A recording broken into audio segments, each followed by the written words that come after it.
Assalamualaikum anak-anak. Kita masuk ke tema 1, subtema 1, pembelajaran yang kedua. Masih tentang organ gerak hewan. Silahkan anak-anak melihat gambar berikut. Di sini ada sebuah cerita. Pak Rudi mengajak Edo ke kandang kelinci miliknya. Kandangnya sangat luas, kelincinya banyak sekali. Pak Rudi dan Edo memberi makan kelinci. Mereka memberikan wortel. Kelinci sangat suka makan wortel.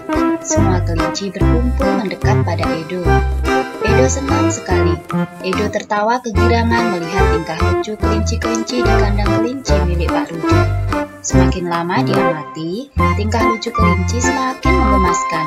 Edo pun ikut berlarian mengejar kelinci. Sesekali, Edo menirukan gerakan lucu kelinci, melompat, berlari, dan berdiri dengan dua kaki. Nah, anak-anak, tampilan gambar seperti ini ada gambarnya, kemudian ada ceritanya. Ini termasuk gambar cerita. Apa gambar cerita itu?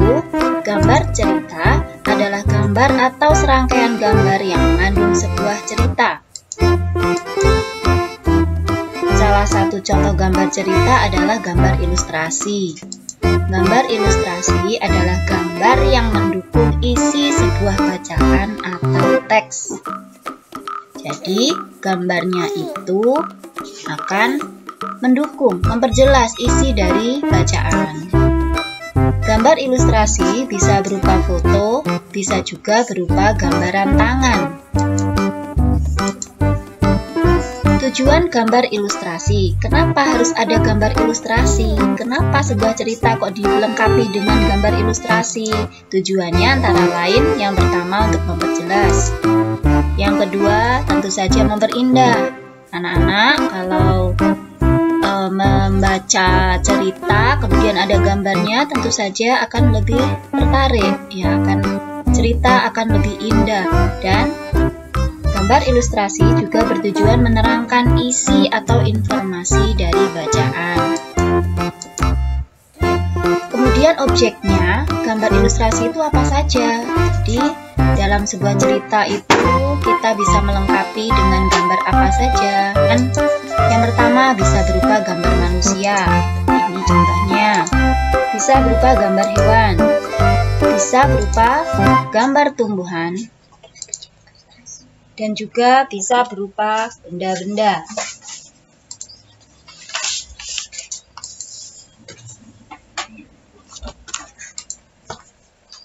Ragam gambar ilustrasi itu macam-macam.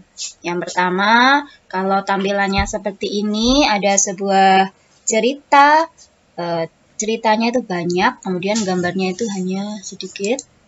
Seperti ini namanya cergam, cerita bergambar. Berikutnya ada komik. Kalau komik, ini lebih banyak gambarnya. Jadi ada gambar, kemudian dilengkapi percakapan-percakapan dari tokoh-tokohnya. Ada pamflet. Pamflet ini biasanya selebaran, ya, itu untuk undangan dan lain-lain. Ada cover. Cover ini adalah sampul buku. Di sini sampul buku ini yang depan itu ada judul, ada gambar ilustrasi tadi, ya. Kemudian di sini ada pengarangnya. Yang tengah ini adalah punggung buku. Punggung buku juga ada judul, ada pengarangnya, dan ada penerbitnya. Di sini GM Gramedia. Dan sampul bagian belakang, yang ini belakang, di sini menceritakan isi bukunya, tapi berupa sinopsisnya saja, hanya ringkasannya saja, supaya orang yang mau membeli itu tertarik, ya. Oh, kira-kira isinya tuh tentang apa? Di sini dijelaskan. Kemudian di sini juga ada penerbitnya. Ini contoh cover yang termasuk gambar ilustrasi. Ada kartun. Ini anak-anak pasti suka, ya, sering melihatnya di televisi. Ini ada kartun SpongeBob, kartun Doraemon, dan lain-lain. Yang terakhir adalah gambar karikatur.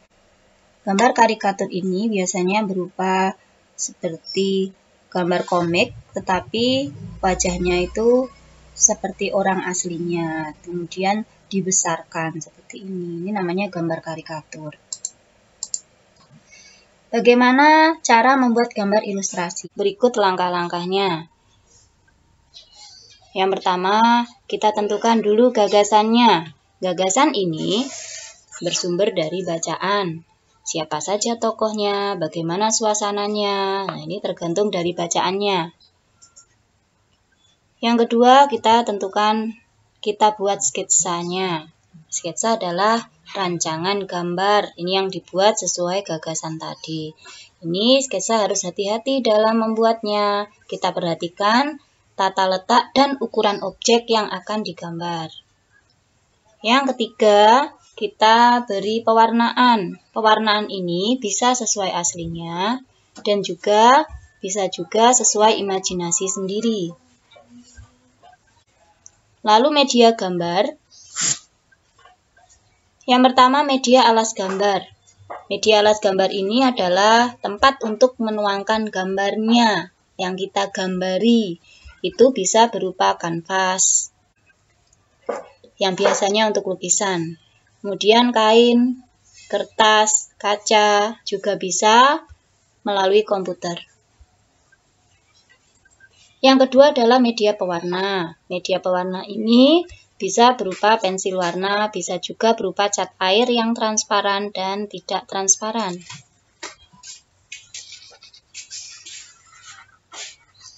Anak-anak, tadi di dalam gambar cerita tadi ada hewan kelinci. Nah, anak-anak, hewan kelinci itu termasuk hewan vertebrata. Apa vertebrata itu? Vertebrata adalah hewan yang memiliki tulang belakang. Yang termasuk vertebrata itu selain kelinci apalagi? Yang termasuk vertebrata jenisnya yang pertama adalah Pisces. Pisces itu adalah ikan. Yang kedua Aves. Aves itu golongan unggas. Unggas itu apa saja? Burung, ayam, bebek, penguin, itu termasuk unggas. Yang ketiga, jenis mamalia atau hewan menyusui. Apa saja sih yang termasuk mamalia? Sapi, kera, kerbau, kelelawar, paus, lumba-lumba, manusia, ini termasuk mamalia. Berikutnya amfibi. Amfibi adalah hewan yang hidup di dua alam. Contohnya katak, salamander. Itu berarti termasuk hewan vertebrata. Kemudian reptil. Reptil adalah hewan melata. Contohnya ular, buaya, kura-kura.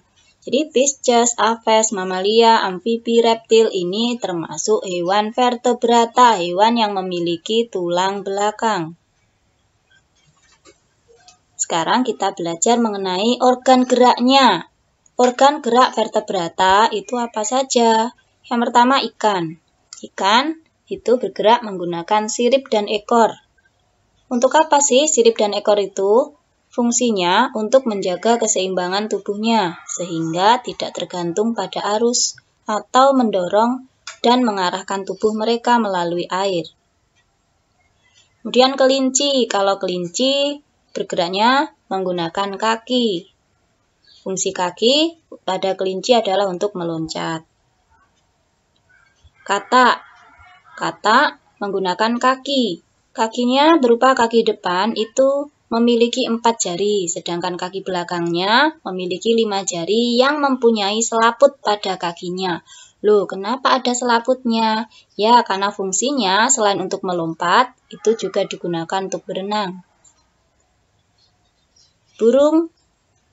Yang pertama adalah sayap. Alat geraknya sayap ini yang fungsinya untuk menggerakkan, mengangkat, mendorong tubuhnya di udara supaya bisa terbang. Selain sayap, burung juga memiliki kaki sebagai alat geraknya yang fungsinya untuk berjalan. Ini pada burung tertentu ya. Ular menggunakan otot perut yang fungsinya untuk merayap. Kadal menggunakan kaki dan perutnya untuk merayap. Sedangkan kambing Semua tahu ya menggunakan kaki yang fungsinya untuk berjalan. Demikian anak-anak pembelajaran kita kali ini. Semoga anak-anak lebih memahaminya. Jangan lupa tetap semangat belajar. Wassalamualaikum warahmatullahi wabarakatuh.